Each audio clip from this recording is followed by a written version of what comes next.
Subscribe करें गुलजादिस cooking को और बेल आइकन को दबाएं ताकि मेरी हर नई वीडियो का नोटिफिकेशन आपको सबसे पहले मिले।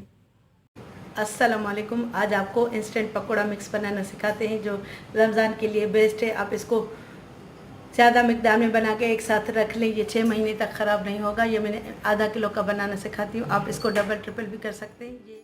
ये मैंने आधा किलो बेसन लिया, इसको छान लिया है। ये चौथाई टीस्पून मीठा सोडा लिया है, चौथाई टीस्पून ही ये मैंने कैरम सीड्स यानी अजवाइन ली है साबित। ये 3 टेबल स्पून मैंने साबित धनिया लिया है, फिर इसको भून के क्रश कर लिया है। और ये 1 टेबल स्पून ये भी भून लिया है सफ़ेद ज़ीरा, 1 table spoon cornflour, 2 table spoon चावल का आटा, 1.5 टेबल स्पून ये मैंने कुटी हुई लाल मिर्च ली है, 1 टेबल स्पून खटाई पाउडर, 2 टीस्पून नमक, 1 टीस्पून हल्दी पाउडर, 1.5 टेबल स्पून ये मैंने पिसी हुई लाल मिर्च ली है और 2 टेबल स्पून ये मैंने अनारदाना लिया है। इसको अच्छी तरह पहले धो के खुश कर ले फिर डालें। और ये ऑप्शनल है, ये 1 टीस्पून मैंने मेथी ली है सूखी हुई, और ये चंद पत्ते सूखे हुए पुदीने के लिए हैं। आप ऑप्शनल है, ये दोनों चीज़ें ना डालें। तो अब मैं सबको इसको मिक्स कर लेती हूँ। अब ये मैं इसमें डालती हूँ मीठा सोडा और अजवाइन, ये कुटा हुआ धनिया और सफ़ेद ज़ीरा,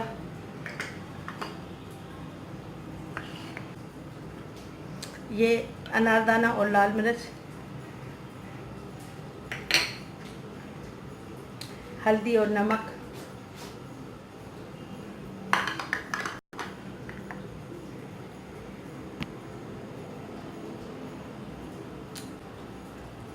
और ये खटाई और कुटी हुई लाल मिर्च।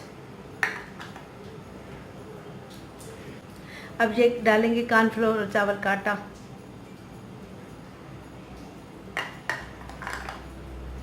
अब इसको पुदीना को क्रश करके डालेंगे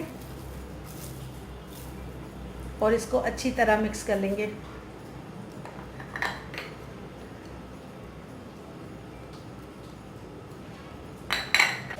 अब इसको अच्छी तरह मिक्स कर लेंगे।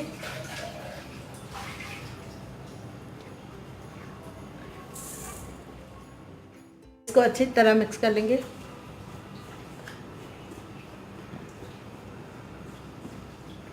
ये जितना अच्छा मिक्स करेंगे ना उतना अच्छा बनेगा ये। अब ये मिक्स हो चुका है। अब मैं इसको एयर टाइट जार में भरती हूँ। आप इसको एयर टाइट जार में भर के रखें।